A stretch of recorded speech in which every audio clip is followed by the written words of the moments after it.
اعوذ باللہ من الشیطان الرجیم بسم اللہ الرحمن الرحیم رب اشرح لی صدری ویسر لی امری واحلل عقدۃ من لسانی یفقہوا قولی یا مقلب القلوب ثبت قلبی علی دینک رب زدنی علما۔ صراط مستقیم کیا ہے؟ صراط مستقیم، صراط مستقیم کون سا راستہ ہے؟ صراط کا مطلب راستہ، مستقیم سیدھا راستہ۔ سورہ فاتحہ میں ہم اللہ تعالیٰ سے جب دعا مانگتے ہیں تو ہم اللہ تعالیٰ سے صراط مستقیم کی دعا مانگتے ہیں کہ اے اللہ ہمیں سیدھا راستہ دکھا،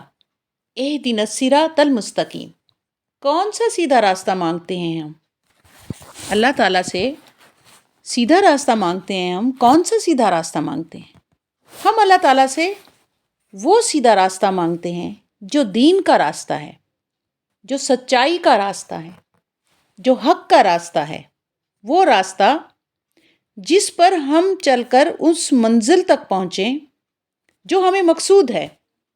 جس منزل کو ہم پانا چاہتے ہیں، جس مقام تک ہم پہنچنا چاہتے ہیں، یعنی منزل مقصود تک پہنچنا اس راستے پر چل کر جس راستے کے ہم خواہش مند ہیں، ہم وہ راستہ اللہ تعالیٰ سے مانگتے ہیں۔ وہ راستہ جس راستے پر چل کر ہم دنیا اور آخرت میں کامیابی حاصل کر لیں، وہ راستہ جس پر چل کر ہم بھلائی ہی بھلائی حاصل کر لیں اور ہم مومن اور متقی دونوں لوگوں میں شمار ہو جائیں۔ اللہ تعالیٰ نے ہمیں وہ راستہ دکھا دیا۔ قرآن کریم وہ راستہ ہے جس کی دعا ہم سورہ فاتحہ میں مانگتے ہیں، ایاک نعبد و ایاک نستعین اہدنا الصراط المستقیم۔ اے اللہ ہم تیری ہی عبادت کرتے ہیں اور صرف تجھ سے ہی مدد مانگتے ہیں، ہمیں سیدھا راستہ دکھا دے، ہمیں سچا اور وہ راستہ دکھا دے جو تیری رضا تک پہنچتا ہے، ہمیں وہ راستہ دکھا دے جو تیرے دیدار تک پہنچتا ہے، ہمیں وہ راستہ دکھا دے جس پر چل کر ہم اپنی منزل تک پہنچ جائیں، جس پر چل کر ہم تیرے قریب ہو جائیں، جس پر چل کر ہم تیری جنت کو پالیں، ہمیں وہ راستہ دکھا دے۔ پھر ہم ساتھ ہی یہ بھی کہتے ہیں ہمیں ان لوگوں کا راستہ بالکل نہ دکھانا جو گمراہ ہو گئے، اور ہمیں ان لوگوں کا راستہ بھی بالکل نہ دکھانا جو اپنے راستے سے بھٹک گئے، جو الضالین میں شمار ہو گئے۔ ہمیں ان لوگوں کا راستہ نہ دکھانا، ہمیں وہ راستہ دکھانا جو سیدھا تیرے تک پہنچتا ہے، جو تیری رضا تک پہنچتا ہے، جو تیری خوشنودی تک پہنچتا ہے۔ ہمیں اس راستے کی طلب ہے، ہمیں دین کے راستے کی طلب ہے۔ تو ہماری اس دعا کے قبول ہونے کے بعد اللہ تعالیٰ پورا قرآن پاک ہمارے سامنے رکھ دیتے ہیں کہ یہ لو وہ راستہ، تم نے مجھ سے صراط مستقیم مانگا، تم نے ہدایت مانگی، اہدنا الصراط المستقیم، تم نے رہنمائی مانگی، تم نے مجھ سے کہا کہ میں رہنمائی کروں، تمہیں وہ راستہ دکھاؤں، تو یہ ہے وہ راستہ، اس کو پکڑ لو، اس راستے پر چڑھ جاؤ، اس راستے پر چلتے چلتے تم اپنی منزل کو پالو گے۔ اب راستہ ہمارے پاس موجود ہے، روشن شمع ہمارے ہاتھ میں ہے، ہمارے گھروں میں ہے، ہمارے دلوں میں ہے، ہم دن رات اس کی تلاوت کرتے ہیں۔ ہمارے بچے قرآن پاک پڑھنا شروع کرتے ہیں جیسے ہی وہ 2-3 سال کے ہوتے ہیں، بلکہ اس سے بھی چھوٹے ہوتے ہیں تو ہم ان کو بسم اللہ اور کلمہ سکھانا شروع کر دیتے ہیں۔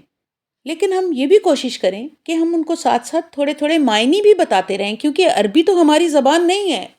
عربی اللہ تعالیٰ کی زبان ہے، اور یہ قرآن پاک اللہ کی زبان اور عربوں کی زبان میں اترا تاکہ اس وقت آپ صلی اللہ علیہ وسلم، چونکہ آپ عربوں میں شامل تھے، عربوں میں شمار تھے، آپ کی زبان بھی عربی تھی، تو آپ کو اس زبان میں قرآن پاک نازل کیا گیا تاکہ آپ لوگوں کو انہی کی زبان میں اچھے طریقے سے سمجھا سکیں۔ اب ہماری زبان، مدر لینگویج ہماری اردو ہے، ہم عربی پڑھتے ہیں لیکن ہمیں اردو میں اس کے معنی آنے چاہیے، کیونکہ ہمیں عربی کی سمجھ نہیں ہے، ہم پڑھتے ضرور ہیں لیکن ہمیں عربی کی سمجھ نہیں ہے، ہمیں اس کی ٹرانسلیشن، اس کا ترجمہ اردو میں ضرور کرنا چاہیے، پڑھنا چاہیے کہ ہم نے اللہ تعالیٰ سے ہدایت مانگی، ہم نے اللہ تعالیٰ سے رہنمائی مانگی سیدھے راستے کی، اس راستے کی جس پر چڑھ کر، جس پر عمل کر کے ہم اس جگہ تک پہنچیں جہاں بیٹھ کر ہم اپنی تھکن کو دور کریں، جہاں بیٹھ کر ہم فلاح پا جائیں، جہاں بیٹھ کر ہم کامیاب ہو جائیں کہ ہم نے جو کچھ گزارا ہے وہ اچھے طریقے سے گزارا ہے۔ قرآن پاک ہمارے دلوں میں ہے، قرآن پاک ہم پڑھتے ہیں، قرآن پاک ہمارے گھروں میں ہے، لیکن قرآن پاک ہمارے زندگی کے ہر موڑ پر، ہمارے زندگی کے ہر حالات پر، ہماری زندگی کے ہر طبقے پر، ہماری زندگی کے ہر لمحے پر محیط ہونا چاہیے۔ ہمیں اس کو مضبوطی سے تھام لینا چاہیے اور اس کے مطابق اپنی زندگیوں کو گزارنا چاہیے، کیونکہ ہم نے تو دعا ہی یہی مانگی۔ ہم 5 وقت نماز پڑھتے ہیں تو بار بار اللہ سے ہدایت مانگتے ہیں اور صراط مستقیم مانگتے ہیں کہ اللہ ہمیں سیدھی راہ دکھا دے، ہمیں دین کا راستہ دکھا دے، ہمیں سچائی کا راستہ دکھا دے، ہمیں حق کا راستہ دکھا دے، وہ راستہ جس پر چل کر ہم اپنی منزل کو پالیں، ہم اپنی آخرت کو کامیابی میں بدل دیں، جس راستے پر بھلائیاں ہی بھلائیاں ہوں، جس راستے کو اختیار کرنے کے بعد ہم مومن اور متقی ہو جائیں۔ تو سارا قرآن اللہ تعالیٰ نے ہمارے سامنے ہمیں دے دیا، یہ لو میرے بندو، تم نے مجھ سے رہنمائی مانگی تھی، یہ تمہاری رہنمائی ہے، اس کو اختیار کرو، اس کو اختیار کرو۔ تم بار بار ہم سے مانگتے ہو، تم بار بار یہ طلب کرتے ہو کہ صراط مستقیم دکھا دے اللہ، صراط مستقیم عطا فرما دے اے اللہ، تو یہ ہے صراط مستقیم، اختیار کرو اسے، منزل مقصود پر خود ہی پہنچ جاؤ گے۔ اور یہ وہ راستہ ہے جس راستے کو اللہ نے تمہارے لیے منتخب کیا ہے۔ اللہ سبحانہ وتعالیٰ فرماتے ہیں کہ یہ وہ راستہ ہے،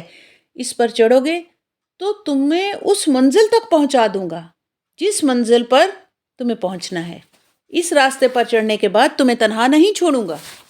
تمہاری رہنمائی برابر کرتا رہوں گا یہاں تک کہ تم آخرت میں پہنچ جاؤ گے۔ یہ وہ راستہ ہے جو اللہ نے سب کے لیے متعین کیا ہے، پوری کائنات کے لیے۔ اور اللہ کا لاکھ لاکھ شکر ہے کہ ہمیں اللہ تعالیٰ نے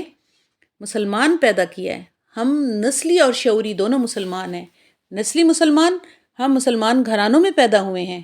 اور شعوری مسلمان